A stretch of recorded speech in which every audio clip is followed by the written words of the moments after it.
Na correria do dia a dia, ninguém repara nos silêncios, nem nos rostos que carregam batalhas invisíveis. Calvin Moore era só mais um sentado no canto de uma cafeteria.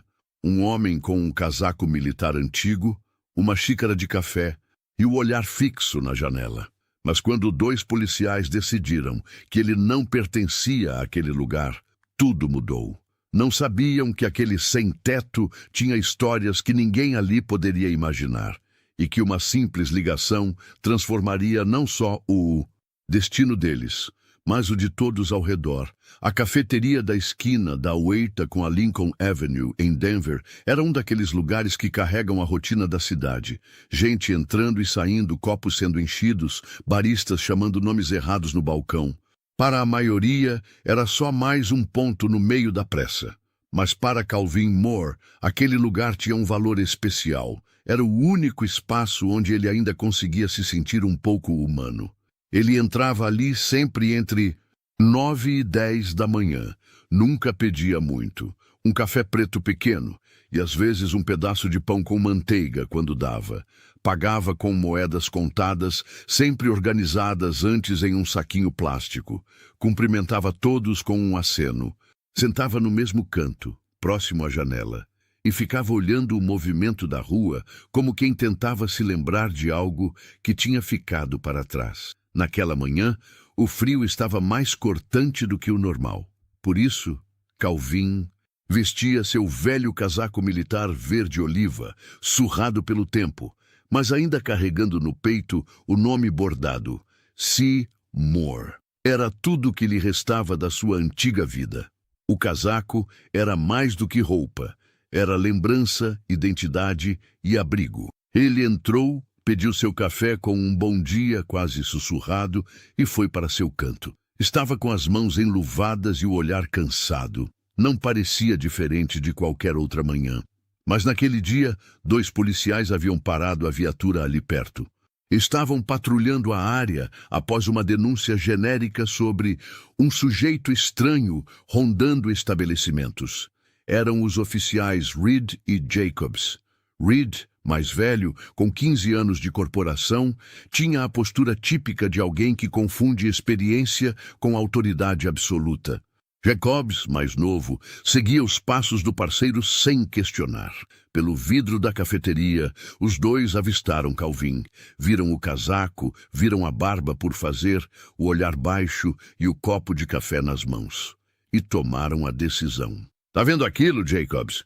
disse Reed, apontando com o queixo. "Esse tipo adora usar roupa militar para ganhar simpatia. Aposto que roubou esse casaco de alguém. Quer entrar lá para averiguar?" respondeu Jacobs, hesitando. "Vamos fazer nosso trabalho." Entraram sem dizer palavra. O som da porta se abrindo chamou a atenção de alguns clientes. O ambiente, antes barulhento com pedidos e conversas, pareceu abaixar o tom assim que os dois atravessaram o salão em direção a Calvin. "Bom dia, senhor. Podemos falar com você um instante?" disse Reed, já se aproximando da mesa. Calvin ergueu o olhar devagar, com um semblante calmo. Assentiu. "Claro. Esse casaco é seu?" "É. Ganhei quando servi."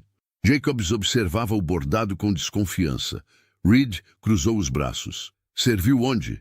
"Oriente Médio. Forças Especiais. De 2003 até 2018. Reed riu. Um riso curto, debochado. "E agora tá aqui, tomando café com moedas?" Calvin manteve a calma. "Agora tô tentando não esquecer quem eu fui." Outros clientes já começavam a perceber o clima estranho. Alguns observavam de longe. O gerente se aproximou discretamente. "Está tudo certo aqui, senhores?" Reed foi direto. "Recebemos uma denúncia. Precisamos confirmar se esse casaco é autêntico e se foi obtido legalmente." "Ele entra aqui há meses", disse o gerente, cauteloso. "Sempre se comporta com educação, paga o que consome, nunca houve problema." "E desde quando?" "Aparência educada garante ficha limpa", retrucou Reed, ignorando o comentário. Jacobs se aproximou e puxou o casaco de Calvin sem permissão, examinando a costura interna. Encontrou uma etiqueta com um número de série e o nome completo: Calvin D. Moore. Ainda assim, não se convenceu. Você pode ter conseguido isso em qualquer lugar. Um brechó, uma doação. Vamos precisar que nos acompanhe. Sem mandado? Perguntou o gerente, agora visivelmente tenso. Ele pode vir por bem ou por mal. Não force a situação. Calvin suspirou. Levou o copo de café à boca pela última vez, bebeu um gole e se levantou com lentidão. Mesmo com a humilhação, manteve a postura. Posso fazer uma ligação antes? Você vai ter tempo para isso na delegacia, respondeu Reed, e puxou as algemas. Os estalos metálicos ecoaram na cafeteria. Clientes observavam em choque. Uma senhora mais idosa murmurou para si mesma. Parece com meu irmão, ele também serviu e foi esquecido por todos. Enquanto era conduzido para fora, Calvin olhou em volta. Ninguém o defendia. Ninguém dizia nada. Mas também não era mais o mesmo olhar vazio de sempre. Havia dúvida, incômodo, vergonha silenciosa no ar. A porta se fechou atrás dele. Do lado de fora, o frio voltou a tocar sua pele. O casaco apertado contra o peito, agora sob os olhos julgadores de dois homens fardados que nunca viveram o que ele viveu. Dentro da viatura, Reed ligou o rádio, como se nada estivesse fora do comum. Mas Jacobs, ao olhar pelo retrovisor e ver Calvin encarando a cidade com tranquilidade, murmurou. E se ele estiver dizendo a verdade? Calvin ouviu. Não respondeu. Apenas sorriu com um canto de boca e disse, quando vocês ligarem para confirmar, vão entender tudo. Jacobs franziu a testa, mas ainda não sabia o que o aguardava. Ninguém sabia. A viatura parou em frente à delegacia do Distrito 12, no centro de Denver. Uma construção fria, de concreto envelhecido, onde o cheiro de café velho e papel molhado se misturava ao som abafado de passos e portas se abrindo com estalos. Calvin saiu da viatura sem dizer uma palavra. Seus pulsos ainda estavam marcados pelas algemas, mas sua postura era firme, quase elegante, mesmo sob o peso da humilhação. Reed empurrou a porta e conduziu-o até o interior da recepção, onde alguns agentes circulavam, rindo de piadas internas, atendendo telefonemas, preenchendo relatórios. Temos um detido. Possível uso indevido de vestimenta militar oficial, disse Reed para a agente atrás do balcão. Sem resistência? Nenhuma, mas não tem documentos. Alega ter servido nas forças especiais. Nome, Calvin Moore. A agente digitou o nome no sistema. O rosto dela, que inicialmente carregava a neutralidade de quem repete tarefas há anos, de repente congelou por um segundo. Ela olhou para a tela, depois para Calvin, mas não disse nada. Apenas imprimiu uma ficha e pediu. Levem ele para a sala 3. Aguarde verificação. Reed e Jacobs conduziram Calvin até a sala de triagem. Era pequena, com uma mesa de metal no centro, 2 cadeiras, uma luminária fraca. Não havia janelas. Senta aí, disse Reed, tirando as algemas e jogando-as na mesa com força desnecessária. Calvin se sentou, os pulsos vermelhos, a dignidade intacta. Jacobs, ainda inquieto, sentou-se do outro lado da mesa, com os olhos fixos em Calvin. Você disse que serviu, mas não tem nenhuma identificação, nenhuma prova. Não preciso provar nada a vocês. Só quero o meu direito a uma ligação. Reed riu. Ligação. Acha que está em um filme? Vai ligar para quem, seu advogado imaginário? Calvin o encarou, sem raiva. Vou ligar para o homem que me deve a vida. Talvez ele possa ensinar a vocês como se trata um veterano. Jacob se levantou. Deixa ele fazer a ligação, Reed. Se for conversa fiada, a gente só perde 5 minutos. Reed bufou, mas cedeu. Trouxe o telefone fixo da parede e o colocou sobre a mesa, puxando o fio até onde alcançava. Um número, 1 minuto. Calvin pegou o telefone, discou devagar. O número estava gravado na memória como cicatriz. Não precisava pensar. 3 toques, 4. Até que uma voz firme atendeu. Gabinete do general David Keller. Calvin endireitou as costas. Sargento Calvin Moore. Código 21A17. Preciso falar com ele. Urgente. Do outro lado da linha, silêncio por 2 segundos. Um momento. A linha ficou muda por mais 20 segundos. Reed olhava para Jacobs, revirando os olhos. Então a voz mudou. Agora era grave, precisa, familiar. Moore, onde você está? Distrito 12 de Denver, detido por suspeita de usar meu próprio casaco. Do outro lado da linha não houve indignação. Houve ação, rápida, direta. Permaneça aí, não fale mais com ninguém, estou a caminho. A ligação caiu. Calvin colocou o telefone no gancho, cruzou as mãos sobre a mesa e olhou para Reed, que agora estava menos confiante. Bom, acabou sua ligação. Agora vamos fazer a ficha. Vocês deviam ligar para alguém também, porque o que vem agora não é pequeno, disse Calvin em tom calmo, quase compassivo. Reed bufou. Olha só para esse cara. Acha que ainda está na ativa mandando ordens. Você saiu das ruas, parceiro, mas não deixou de ser só mais um. Jacobs, por outro lado, estava visivelmente desconfortável. Mexia as mãos, olhava para a porta. Sentia que alguma coisa estava diferente, e seu instinto de policial dizia para ouvir o silêncio entre as palavras. Menos de 30 minutos depois, a recepção da delegacia foi tomada por 3 carros pretos, sem identificação oficial aparente. De um deles, desceu um homem de terno escuro, óculos escuros e um crachá prateado pendurado no pescoço, com o brasão do Departamento de Inteligência Militar. A agente do balcão quase derrubou a xícara de café ao vê-lo. Em que posso ajudá-lo, senhor? Estou aqui em nome do General Keller. Onde está o senhor Calvin Moore?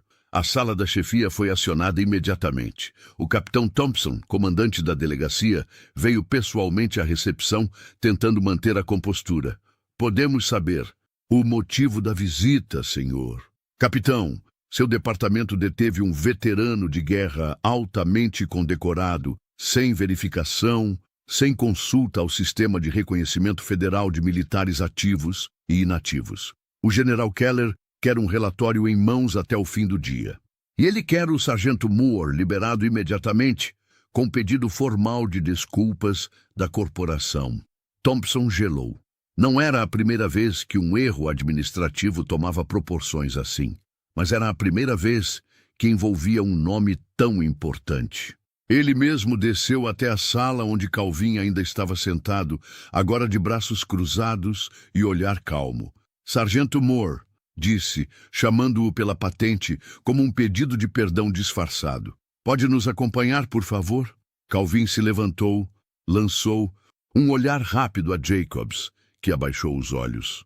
Reed fingia não perceber. Ao sair da sala, sem algemas, sem empurrões, sem pressa, Calvin apenas disse: obrigado por não terem me ouvido, porque agora todo mundo vai ter que escutar.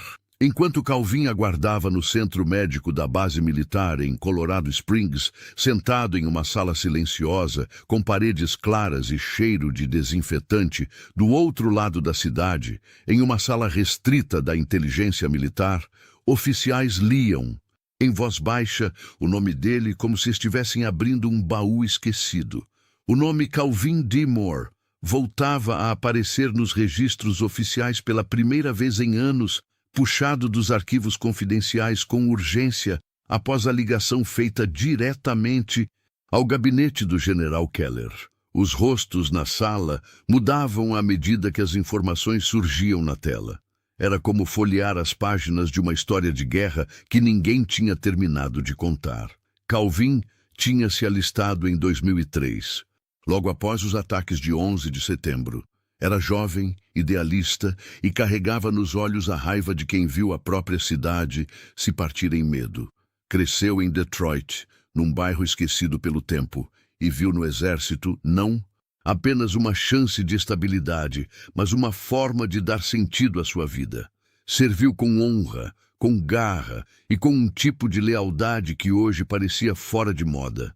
As missões vinham uma atrás da outra, cada uma mais arriscada, até que seu nome foi parar nos quadros da Força de Reconhecimento Avançado, um setor de elite que atuava sob o mais absoluto sigilo. Um dos oficiais presentes na análise reconheceu a sigla de uma operação em que Calvin havia participado, Sentry Shield, em Kandahar, em 2011.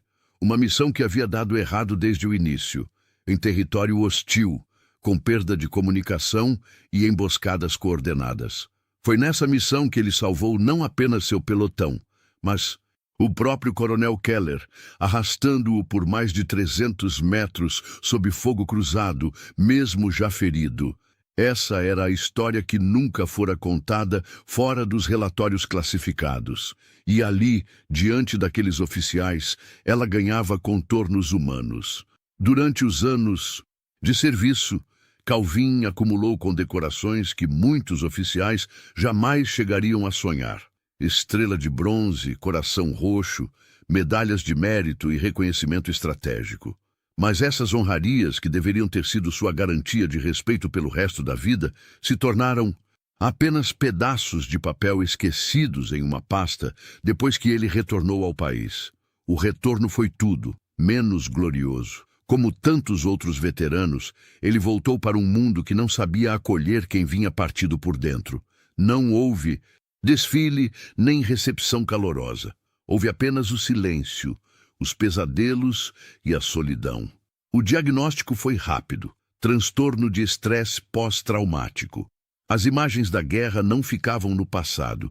Vinham visitá-lo todas as noites, sem pedir licença. Os gritos, os tiros, o sangue, as ordens cortantes, tudo estava ali, mesmo quando ele caminhava pelas ruas de sua cidade tentando retomar a vida. Sem apoio psicológico adequado, recusando rótulos de invalidez, Calvin tentou seguir sozinho. Trabalhou como segurança, entregador, auxiliar de manutenção. Mas a mente não acompanhava. Crises de pânico, surtos de ansiedade, noites sem dormir. Um dia, sofreu um colapso em um supermercado enquanto reabastecia prateleiras. Desmaiou entre os corredores. Foi levado ao hospital, recebeu alta no mesmo dia. Nenhum acompanhamento, nenhum cuidado. Aos poucos a vida foi se esvaziando. Perdeu o emprego, perdeu o contato com a família. Viu o casamento ruir em silêncio. E então, com uma mochila nas costas e o casaco militar ainda como único abrigo, passou a dormir nas ruas. Tornou-se um rosto entre tantos. Um nome que ninguém dizia, uma memória viva da guerra, largada no concreto frio da cidade que ele um dia jurou proteger. E mesmo assim, nunca pediu esmola, nunca perdeu a postura. Ainda mantinha os sapatos alinhados ao lado do corpo quando dormia. O casaco, sempre dobrado com cuidado, antes de ser usado de novo no dia seguinte. Um ritual de respeito a si mesmo, mesmo quando ninguém mais lhe oferecia o mesmo. Naquela manhã em que foi detido, ele não esperava justiça, apenas um café quente e uma hora de paz. Mas a reação dos policiais reacendeu uma parte dele que ainda resistia, a parte que sabia quem era. E sabia que não havia lutado tanto para terminar calado em uma cela, tratado como farsante. De volta à base, depois da verificação dos arquivos e da confirmação de identidade, Calvin foi chamado para uma sala privada. Lá estavam o capitão Lang, responsável pelo centro médico, e 2 oficiais do departamento de veteranos, todos de pé quando ele entrou. Lang o olhou com respeito, não com pena, com respeito. Sargento Moore, eu li cada linha do seu dossiê e, com toda a sinceridade, nós falhamos com o senhor. O sistema inteiro falhou. Calvin se manteve firme, mas não respondeu. Queremos corrigir isso. O senhor tem direito à moradia assistida, atendimento médico completo e pensão militar retroativa. Mas mais do que isso, queremos escutar o senhor, ouvir sua história. E se o senhor aceitar, incluir seu nome em um novo programa de resgate e reintegração para veteranos em situação de rua. Calvin baixou os olhos, respirou fundo. Não queria caridade, não queria medalhas de volta.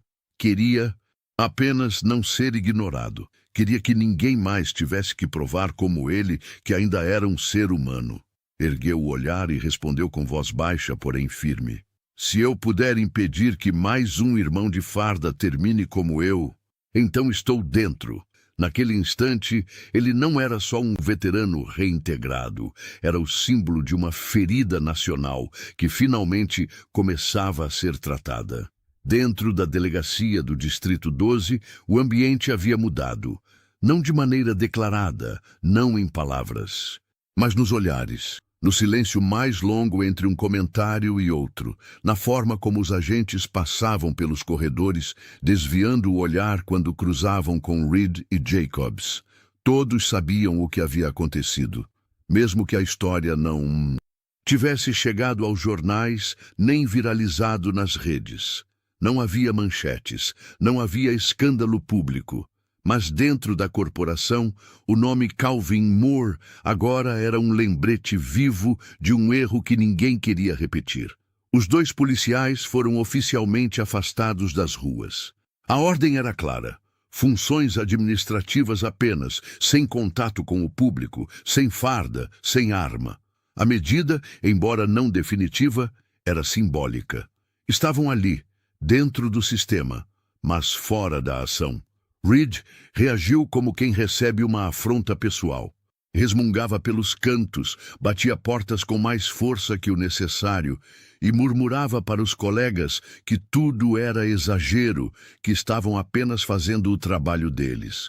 Mas ninguém respondia. Até mesmo os mais próximos preferiam não se envolver. Jacobs, por outro lado, foi tomado por um silêncio diferente.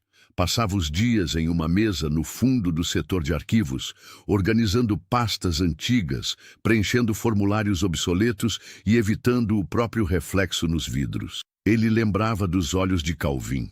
Não os olhos de um sem-teto revoltado, mas os olhos de alguém que já tinha visto o pior da humanidade e, mesmo assim, se mantinha de pé.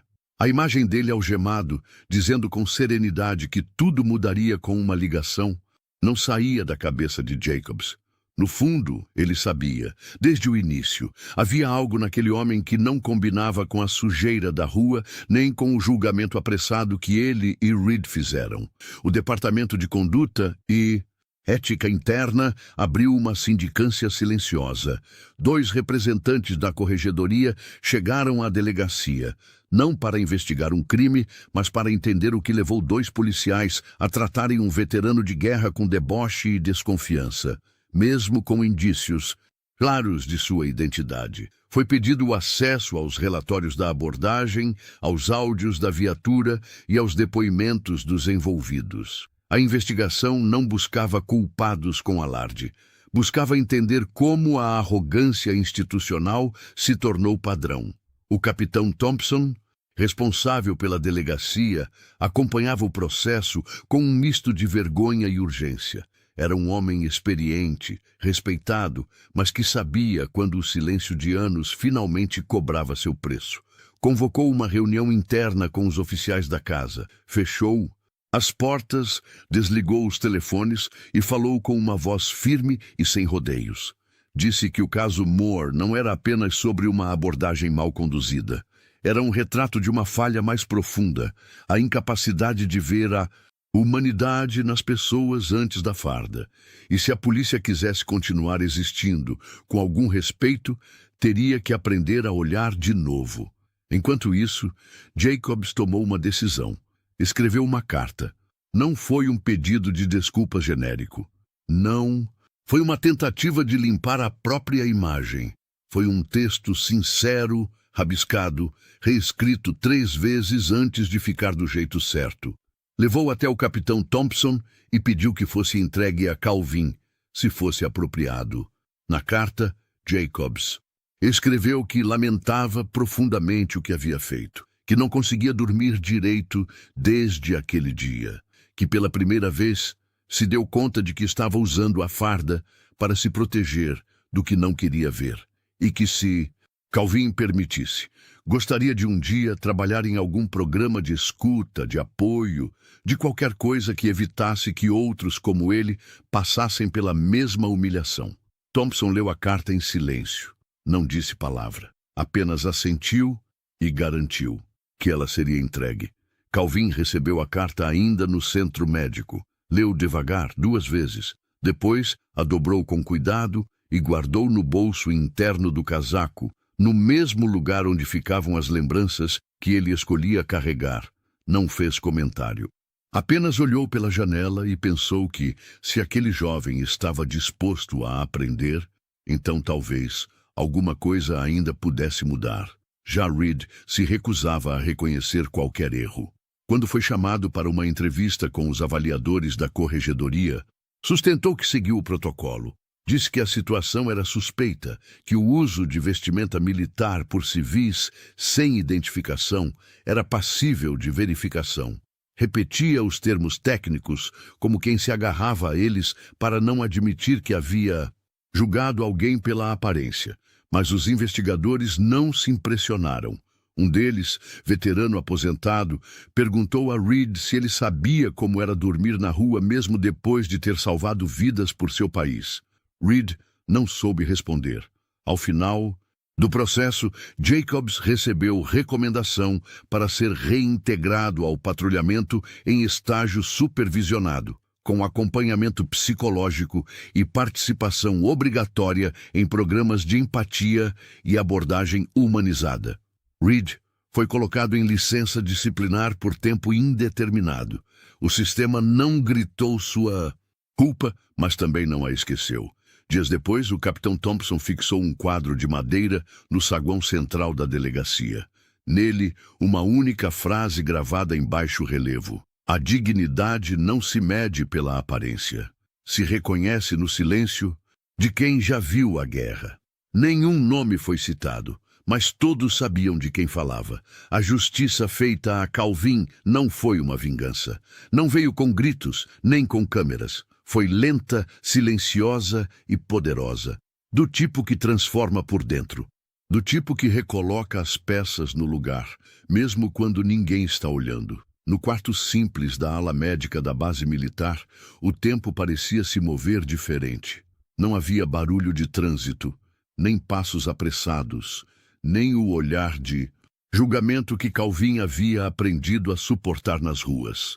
Ali, o silêncio era outro. Era o tipo de silêncio que curava.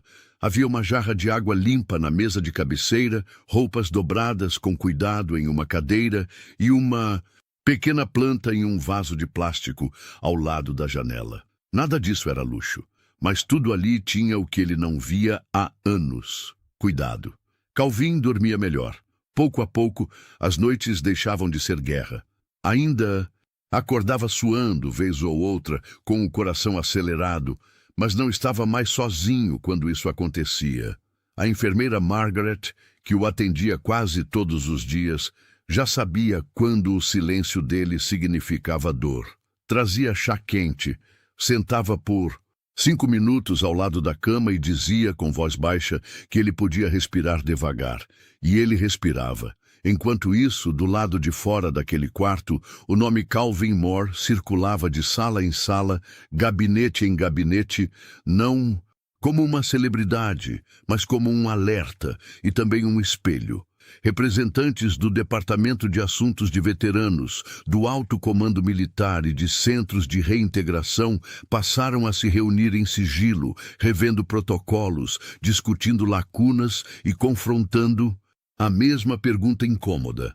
Como um homem condecorado, com histórico exemplar, havia sido esquecido por tantos anos a ponto de ser algemado por usar o próprio casaco. Não houve coletiva de imprensa, nem campanha de marketing, mas houve ação. Foi criado um núcleo emergencial dentro da Divisão de Reintegração Nacional, com foco exclusivo em localizar veteranos desaparecidos do sistema. Não se tratava apenas de burocracia, era pessoal. O nome do projeto foi batizado em silêncio, em uma sala de reuniões, sem fotógrafos. Programa Moore. Em homenagem a quem não pediu homenagem, mas forçou o sistema a enxergar. Calvin soube disso por uma assistente que veio acompanhá-lo em uma das consultas. Ela disse que um grupo de veteranos da base começaria a fazer visitas em abrigos, estações e pontos de rua. Iriam levar documentos, escutar histórias e garantir que ninguém mais caísse no mesmo buraco invisível. Perguntou a ele se gostaria de participar, como conselheiro. Ele hesitou. Tocou no próprio casaco, ainda com o bordado Seymour no peito. Respirou fundo e respondeu que sim, não por vaidade, mas porque sabia que ainda havia muitos como ele, silenciosos, sentados em bancos de praça, esperando que alguém os reconhecesse sem precisar mostrar uma medalha. Poucos dias depois, o coronel responsável pela base o recebeu em uma sala discreta. Estava com uma pasta preta sobre a mesa, um café forte em uma caneca de aço e um semblante respeitoso. Disse a Calvin que os policiais envolvidos no caso haviam sido avaliados, que medidas internas estavam em andamento e que a carta de desculpas enviada por Jacobs havia sido recebida com respeito. Perguntou se ele queria formalizar uma denúncia, abrir processo, buscar reparação civil. Calvin respondeu, com a voz calma de sempre. Não queria indenização, não queria vingança, queria mudança. Queria que cada policial do país aprendesse a enxergar antes de julgar, que cada agente entendesse que nem todo homem ferido é um problema. Às vezes, é só alguém tentando sobreviver em silêncio. O coronel assentiu. Disse que os treinamentos internos já estavam sendo atualizados, que a frase dita por Calvin durante a conversa, a dignidade não grita, ela se carrega, havia sido transformada em material de formação, que em breve outros nomes como o dele também seriam lembrados. Na base, Calvin passou a andar com mais liberdade. Conversava com jovens soldados, contava histórias de combate, dava conselhos sobre disciplina, postura, respeito. Não falava muito sobre o que sofreu depois da guerra. Preferia deixar que entendessem por entre as entrelinhas. Os que tinham sensibilidade percebiam. Durante as conversas nunca dizia que morou na rua, nunca dizia que foi algemado, mas sempre terminava com a mesma frase, olhando nos olhos de quem o ouvia. Se um dia você cruzar com alguém que parece ter perdido tudo, lembre que talvez ele só tenha perdido o olhar de alguém como você. Nas reuniões internas do Exército, era tratado como veterano ativo. Recebeu os benefícios atrasados, um novo documento militar e uma carta assinada pessoalmente por Keller, agradecendo novamente pela vida salva em Kandahar. Mas o que Calvin mais guardou foi outra coisa. Um convite para participar do Conselho Consultivo de Reintegração Nacional. A primeira reunião seria em Washington, dali a 3 meses. Aos poucos, a justiça acontecia, não como vingança, mas como reparação, sem câmeras, sem manchetes, apenas justiça, da forma mais poderosa que existe, em silêncio. Na manhã em que Calvin saiu pela primeira vez como conselheiro do novo programa de apoio a veteranos, o céu estava limpo e o ar tinha aquele cheiro de outono que traz consigo a ideia de recomeço. Ele usava o mesmo casaco militar, agora lavado, costurado e com os botões restaurados, e uma camisa azul clara por baixo, simples, mas bem passada. Caminhava com postura ereta, não por orgulho, mas por hábito. Tantos anos de serviço ensinavam o corpo a não esquecer a dignidade, mesmo quando o mundo tentava tirá-la. O centro de acolhimento ficava num prédio discreto, sem bandeiras na entrada nem placas chamativas. Lá dentro, cadeiras plásticas, café morno e uma mesa de madeira com documentos espalhados. 3 outros veteranos participavam do mesmo programa, cada um com um passado diferente, mas todos com o mesmo olhar de quem já teve tudo, e depois perdeu até o nome.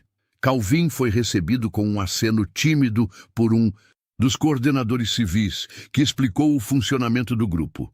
Escuta ativa, triagem para encaminhamentos médicos, orientação sobre benefícios e, o mais importante, conversar com aqueles que ainda estavam nas ruas e não confiavam em ninguém. Disseram que era esse o principal motivo de ter chamado Calvin, porque alguém que viveu na pele é mais ouvido do que alguém com crachá. A primeira abordagem aconteceu perto de uma estação de metrô. Um homem de barba grande, olhos fundos e mãos trêmulas, se aquecia num cobertor encardido encostado numa pilastra. Quando Calvin se aproximou, O homem franziu a testa. Não gostava de assistente social. Já tinha sido tratado como lixo por muita gente bem intencionada. Mas Calvin não se apresentou como funcionário, não trouxe papel, nem discurso. Sentou-se ao lado do homem com calma. Também já dormi em calçada, disse, e fiquei um bom tempo achando que isso era o final. O homem o olhou de lado, desconfiado. Depois notou o casaco. Os olhos se fixaram no nome bordado. Ficaram ali, imóveis, por uns segundos, até que a pergunta veio. Era seu mesmo esse casaco? Calvin olhou para frente, sem desviar o olhar da rua. É, quase me prenderam por causa dele. Achavam que eu não podia ter algo assim. O silêncio que se seguiu foi mais honesto que qualquer palestra. Era o tipo de conversa entre iguais, entre sobreviventes. Na semana seguinte, o centro recebeu mais 5 veteranos. 2 deles disseram que só foram até lá porque ouviram falar de um cara de casaco verde que sentava e escutava sem tentar salvar ninguém à força. Aos poucos, Calvin foi se tornando referência sem querer ser. Não dava conselhos prontos, não prometia milagre. Dizia apenas o que viveu e mostrava com a própria presença que havia caminho possível depois da queda. Nem sempre fácil, nem sempre rápido, mas havia. Com o tempo, foi convidado a participar de rodas de conversa dentro de abrigos. Levava chá, às vezes café, e sentava com os homens em volta de uma mesa de plástico, ouvindo histórias de batalhas que não estavam nos livros. Batalhas contra o frio, contra a fome, contra a própria mente. Num desses encontros, um jovem chamado Travis perguntou a Calvin por que ele voltou. Por que não ficou escondido, como tantos outros? Calvin pensou por um instante antes de responder. Porque um dia eu fiz uma ligação e alguém atendeu. E quando isso acontece, você não pode mais se calar, porque tem gente lá fora esperando ser ouvida também. O rapaz assentiu, enxugando o nariz. Tinha servido no Afeganistão também. Perdeu um irmão em uma explosão. Nunca mais foi o mesmo. Estava há 2 anos sem contato com a família. Naquela noite, dormiu no abrigo pela primeira vez em meses e no dia seguinte aceitou ajuda para iniciar o processo de reintegração. Calvin viu isso acontecer com mais alguns, não com todos. Alguns resistiam, outros sumiam, mas ele já não esperava salvar o mundo. Só queria ser o tipo de presença que ele mesmo precisava ter encontrado quando estava no fundo. No 3º mês, foi convidado para visitar a Academia de Formação de Policiais da região. Um novo módulo havia sido criado. Abordagem humanizada com veteranos em situação de vulnerabilidade. O diretor da escola pediu que ele compartilhasse sua experiência. Não como vítima, mas como educador. Na sala cheia de jovens fardados, Calvin caminhou até o centro, tirou o casaco, colocou sobre a cadeira e ficou em silêncio por quase 1 minuto. Depois disse: "Esse casaco aqui me deu orgulho, me deu respeito. Mas um dia ele quase me levou para a cadeia, porque alguém achou que um homem como eu não podia ter algo assim." A sala estava muda. Eu não estou aqui para pedir desculpas, nem para dizer que todo policial é inimigo. Eu só estou aqui para pedir que vocês aprendam a olhar mais fundo. Às vezes, a gente carrega um pedaço da guerra no olhar, e o que parece desordem é só cansaço. O que parece ameaça é só alguém que quer ser visto. Ao fim da fala, um dos recrutas se levantou e agradeceu em voz alta. Disse que jamais esqueceria aquelas palavras.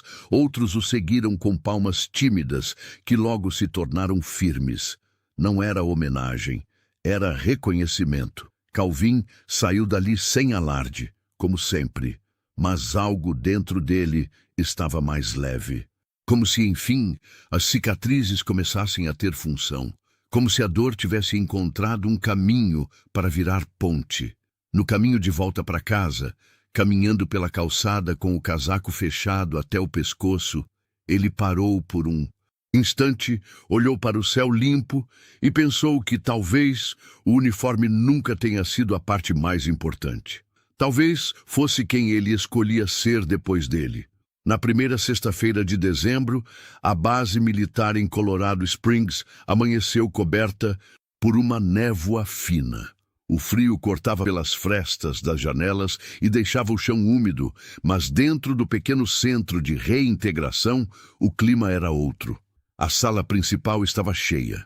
Não havia bandeiras ou faixas, nem repórteres ou fotógrafos. Mas cada rosto ali carregava um silêncio atento, como quem sabe que algo importante está para acontecer. Calvin chegou cedo, como sempre fazia. Cumprimentou os funcionários pelo nome, trocou 2 ou 3 palavras com os veteranos do dia e deixou seu casaco sobre o encosto da cadeira, pendurado com cuidado. No bolso, levava um pequeno caderno onde anotava os nomes e histórias de cada homem com quem conversava. Nunca deixava passar. Dizia que lembrar o nome de alguém era o primeiro sinal de que ele existia. Ele não sabia exatamente o motivo do convite. Disseram que haveria uma pequena reunião com representantes do alto comando. Talvez uma conversa sobre melhorias no programa, talvez só uma cerimônia interna.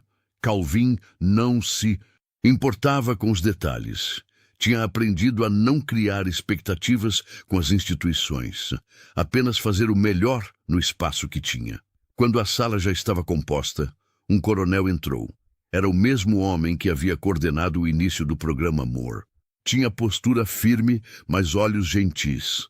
Trazia consigo uma pequena caixa de madeira escura e uma folha dobrada. Pediu licença, colocou a caixa sobre a mesa e olhou para Calvin.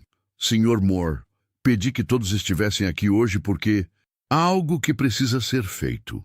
Algo que foi esquecido por tempo demais. Calvin ajeitou a postura confuso. Não estava acostumado a ser chamado para o centro de uma sala, muito menos para ser o centro de alguma coisa. O coronel continuou. Há exatos 10 anos, durante a Operação Sentry Shield, o senhor executou uma ação que salvou 9 vidas, inclusive a do então coronel David Keller. A recomendação para condecoração foi aprovada, mas por motivos burocráticos, nunca chegou até o senhor. Calvin olhou para a caixa sobre a mesa. Seu rosto não demonstrou surpresa, mas seus olhos baixaram por um segundo. Aquele momento tinha o peso de uma década de silêncio. Hoje, Sr. Moore, corrigimos esse erro.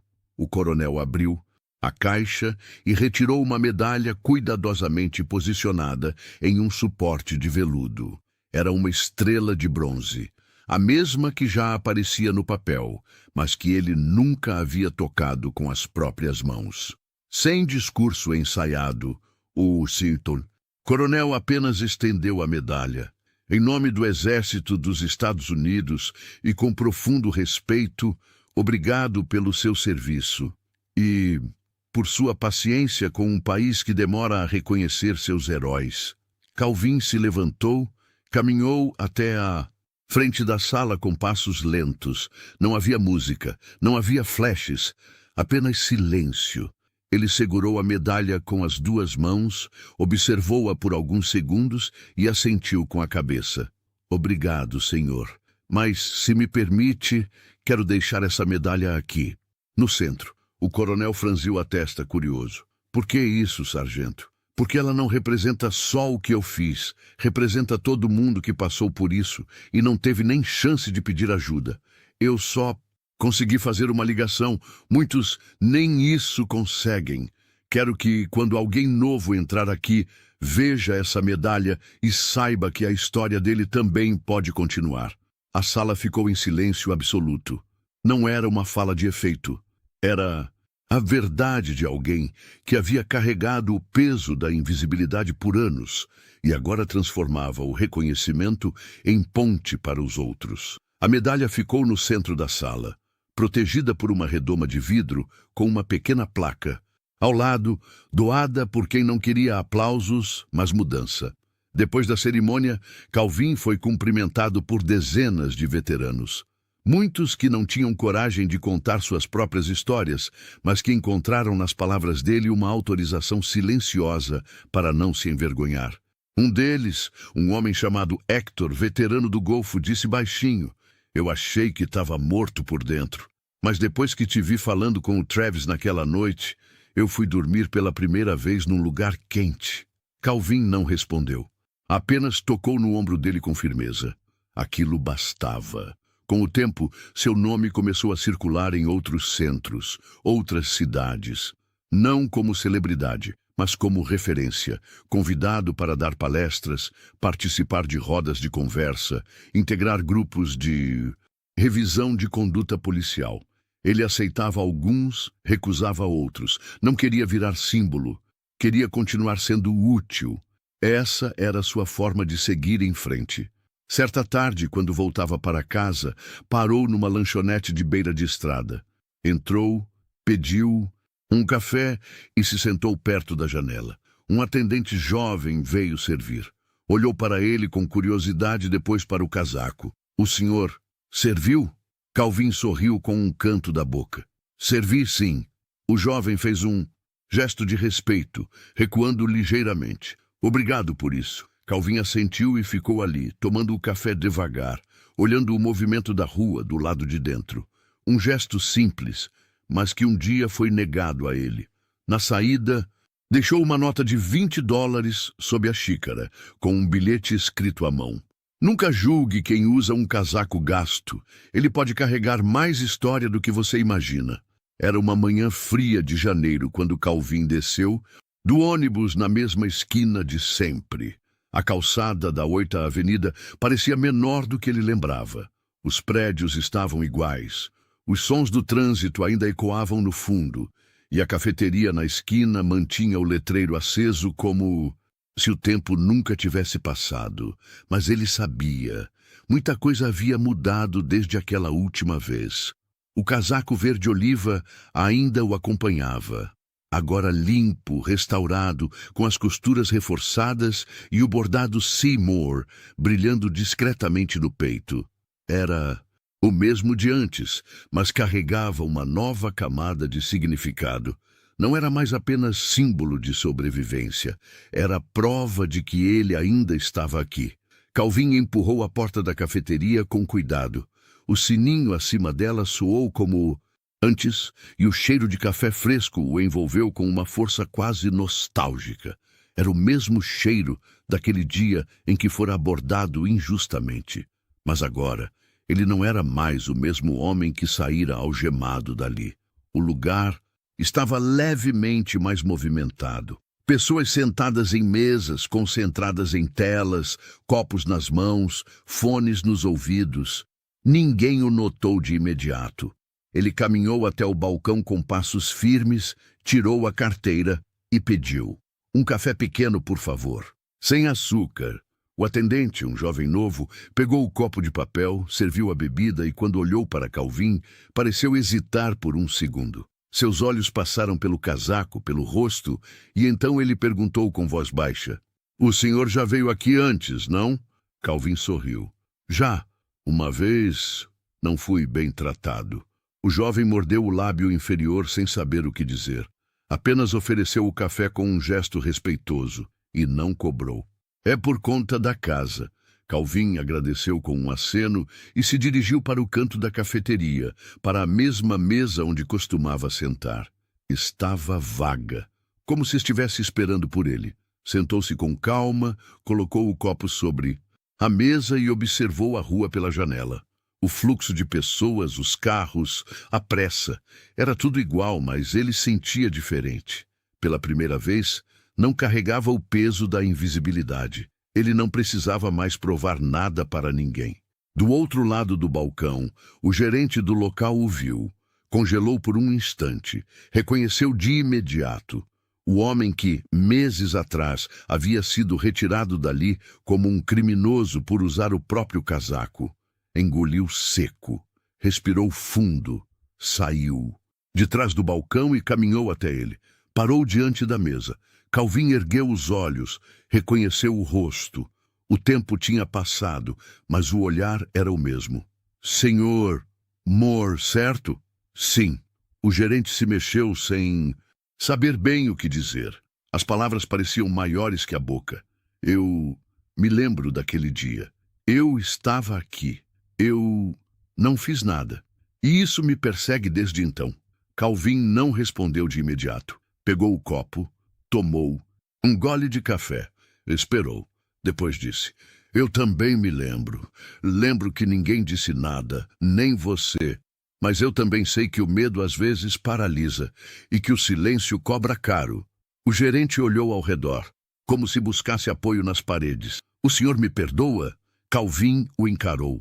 Havia ali, naquele pedido, algo que ele não ouvia com frequência. Não era apenas culpa, era desejo sincero de reparar. Ele assentiu com um leve gesto de cabeça. Eu não guardei raiva, guardei memória. E usei ela para construir outra coisa. Isso sim, ninguém pode tirar da gente. O gerente respirou aliviado. Parecia mais leve. Pediu licença e voltou ao balcão. Não havia plateia, nenhum aplauso, nenhum registro. Mas naquele pequeno gesto havia mais significado do que 1000 pedidos públicos. Calvin terminou o café devagar. Observou o movimento por alguns minutos. O mundo andava. E ele também. Na saída, passou pelo balcão, deixou uma nota de 20 dobrada ao lado da xícara vazia e disse ao atendente: pode usar isso para pagar o próximo veterano que entrar aqui e diga que foi alguém que entende. O jovem sorriu. Era novo demais para entender o peso exato daquelas palavras, mas sentiu que devia guardá-las. Calvin saiu da cafeteria e caminhou até o ponto de ônibus. Esperaria pouco, mas o tempo já não o incomodava. Sentou-se no banco de metal, ajeitou o casaco e olhou o céu. Respirou fundo. Pensou em tudo o que viveu, em tudo o que perdeu e no que reconstruiu com silêncio, paciência e coragem. Ele nunca buscou vingança, nunca quis ser notícia. Queria apenas ser reconhecido como homem, como cidadão, como alguém que serviu e caiu, mas se levantou. E naquele instante, sentado sozinho na calçada fria, ele soube que tinha conseguido. Os meses passaram como passa o vento frio de março, discretos, consistentes, mudando tudo sem fazer alarde.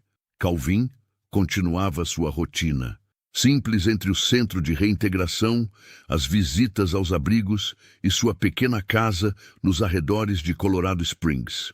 O casaco verde, símbolo de tudo o que ele viveu, agora pendia no hall de entrada, respeitado como parte da casa, mas já não grudado ao corpo como antes.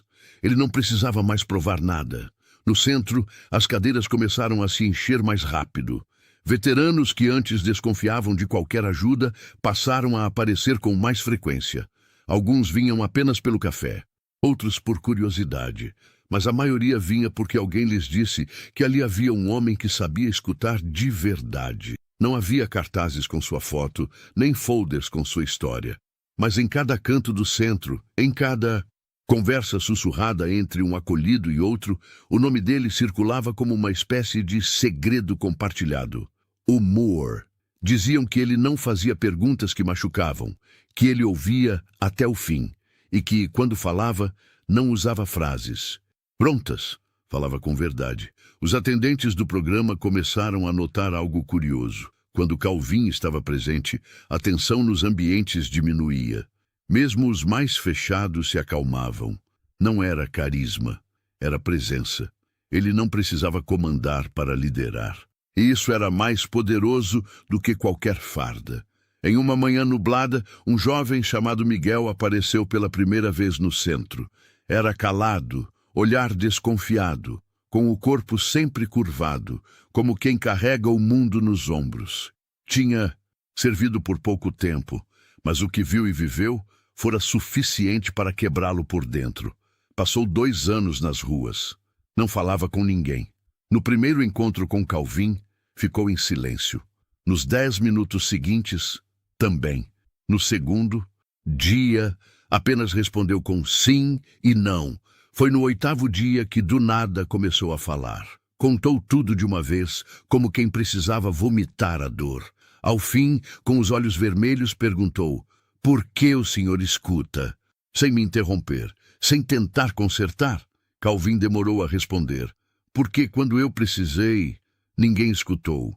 E sobreviver só fez sentido quando eu entendi que podia ser o ouvido que faltou para mim.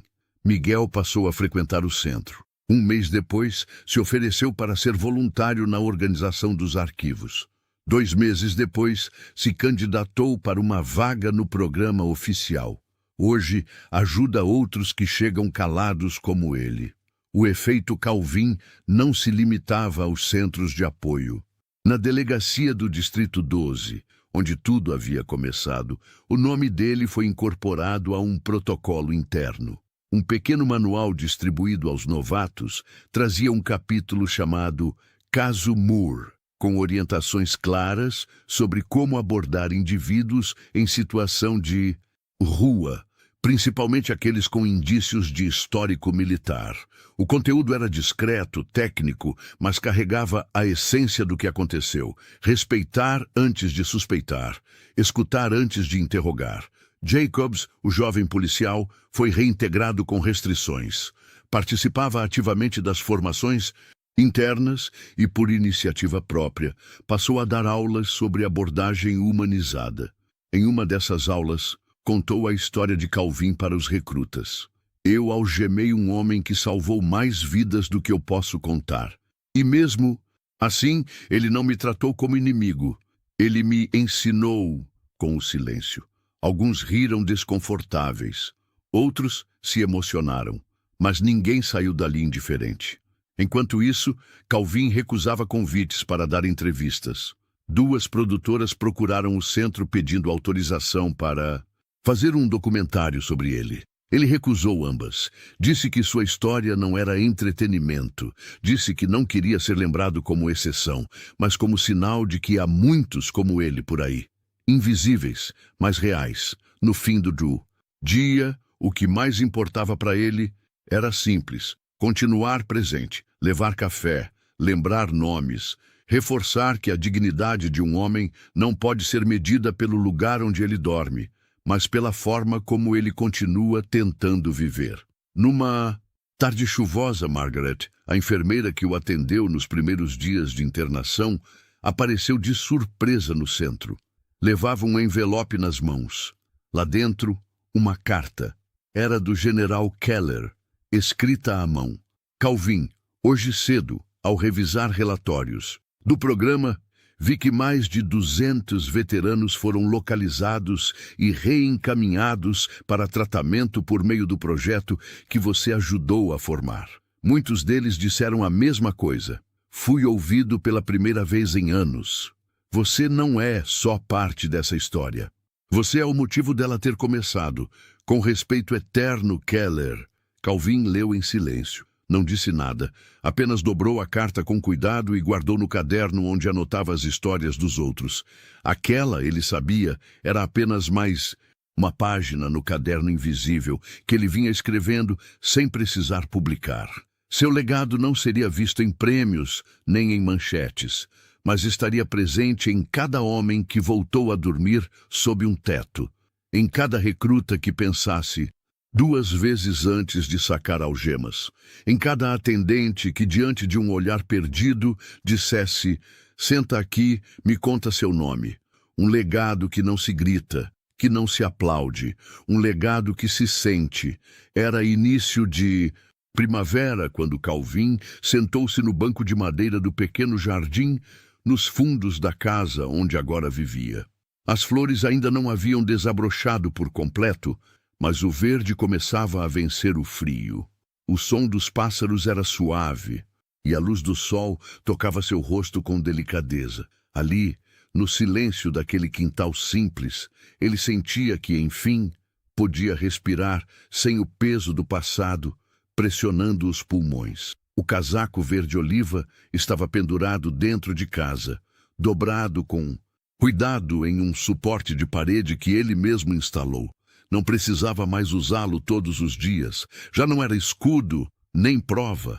Agora era memória. E lembrança, quando respeitada, não dói, ensina. Desde a última visita à cafeteria, onde tudo começou, Calvin continuava sua rotina com tranquilidade. Seguia no centro de acolhimento, mas agora como mentor de novos conselheiros. Passava mais tempo treinando pessoas do que atendendo diretamente. não por cansaço, mas porque entendeu que sua história precisava gerar continuidade. Isso se fazia multiplicando escuta, não centralizando aplausos. Certa tarde, um grupo de novos voluntários perguntou a ele o que mais desejava, agora que sua vida estava em paz. Pensaram que ouviriam uma resposta simples. Uma viagem, talvez. Ou reencontrar a família. Mas ele demorou a responder. Cruzou os braços sobre o peito, olhou para o chão de terra batida do jardim e disse: que ninguém precise viver o que eu vivi para ser tratado como humano. O silêncio tomou conta da sala. Era isso, era só isso, mas era tudo. Algumas semanas depois, Calvin recebeu uma carta do próprio gabinete do Exército. Um convite formal para participar de um painel nacional sobre políticas públicas para veteranos, em situação de rua. Ele sorriu ao ler. Não era do tipo que gostava de holofotes, mas respondeu com um sim. Alguém tem que estar lá e dizer a verdade sem florear, disse ao coordenador do centro. E se eu puder ser essa voz, então ainda tenho trabalho a fazer. Foi até Washington, em silêncio, acompanhado por um oficial de transporte. A reunião aconteceu em uma sala oval simples, com representantes civis e militares, legisladores e gestores. Quando chegou sua vez de falar, não usou slides, nem discursos decorados. Disse apenas o que viveu. E como uma simples ligação, feita de uma sala fria, com algemas no pulso, mudou não só o destino dele, mas de centenas de outros esquecidos. Não pediu mais verba, pediu mais humanidade. Foi ouvido e voltou para casa no dia seguinte, como sempre. Discreto, em paz. Nos últimos dias de abril, Calvin passou a acordar mais cedo. Ia ao mercado, comprar pão fresco, cumprimentava os vizinhos pelo nome, varria a calçada da frente e, às vezes, ajudava o idoso da casa ao lado com os sacos de lixo. Nada grandioso, apenas vida. E para alguém como ele, viver com calma era a maior conquista.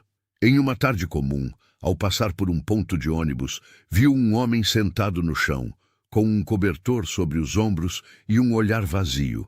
Era um rosto novo, alguém que ainda estava preso no silêncio do abandono. Calvin se aproximou, se agachou ao lado e perguntou: "Já tomou café hoje?" O homem negou com a cabeça. Calvin tirou uma garrafinha térmica da mochila e serviu num copo descartável. Sentou-se ao lado e ficou ali. Sem perguntas, apenas presença, porque ele sabia como aquilo começava. Sabia que antes de tirar alguém da rua, é preciso tirar a rua de dentro dele. E isso só se faz com tempo, com respeito, com escuta. De volta à casa, antes de dormir, Calvin sentou-se na varanda. Observou o céu, agora limpo. Respirou fundo e pensou em tudo o que havia vivido, da guerra ao abandono, da calçada à cafeteria, da humilhação à justiça. E agora, o silêncio. Que o envolvia era outro. Não era o silêncio do esquecimento, era o silêncio da paz merecida. Ele fechou os olhos e, por um segundo, ouviu vozes antigas, gritos de combate, estalos de tiro, chamados por rádio. Mas dessa vez, eles não o assustaram, apenas passaram, como quem se despede. Na manhã seguinte foi ao centro como sempre. Cumprimentou os colegas, organizou os nomes das triagens do dia e tomou seu café, sentado no mesmo canto de sempre. Mas havia algo diferente no ar. Todos sabiam. Aquela história estava chegando ao fim, mas não era um fim triste. Era um encerramento digno. Calvin não precisava mais estar ali todos os dias. Ele havia deixado sua marca.